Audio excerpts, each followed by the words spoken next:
next segment is sponsored by Gateway Foundation.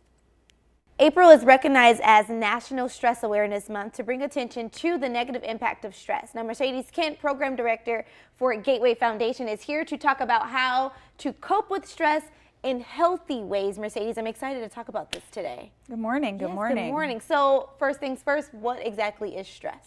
So it's important to identify that everybody experiences stress in different ways. It's really kind of an emotional state where there's tension and frustration, where you feel like things are out of control, right?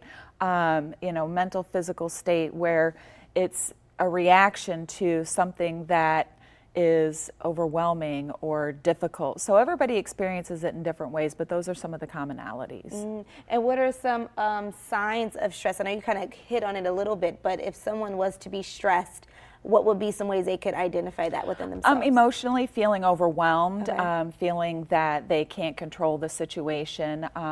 Physical signs are across the board. So it could be from changes in appetite, changes in sleep. Some people carry it where they have tension in their jaw, where they clench their teeth, back aches, headaches, because you're holding that tension and stress in your body.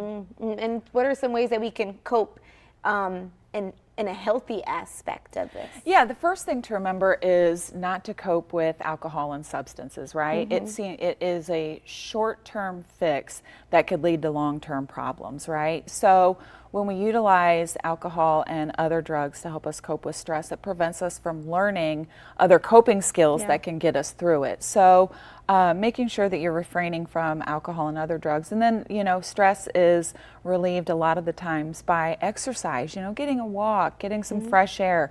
I'm a big fan of dogs, right? Pet a dog, smile, be around animals, be around kids. Get some of that other, stuff going in your brain that creates the dopamine that makes you feel better. Mercedes, I think a lot of us can say that we have been stressed out at one point in our lives, but when do you say is the point where we need to seek advice or help with it? Again, it's dependent on each person, but if it's affecting your daily life, it's affecting your family, your social circumstances, if it's affecting how you attend to your job, right? Those are all things that would be high risk and high trigger warnings to see about getting some help for stress, getting some help for, the alcohol or substance use that you may be using, right?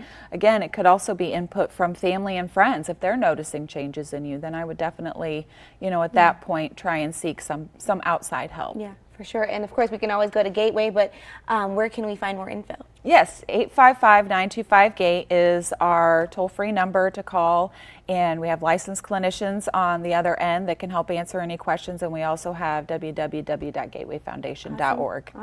Thanks for watching. Stick around by subscribing today and don't miss a single video.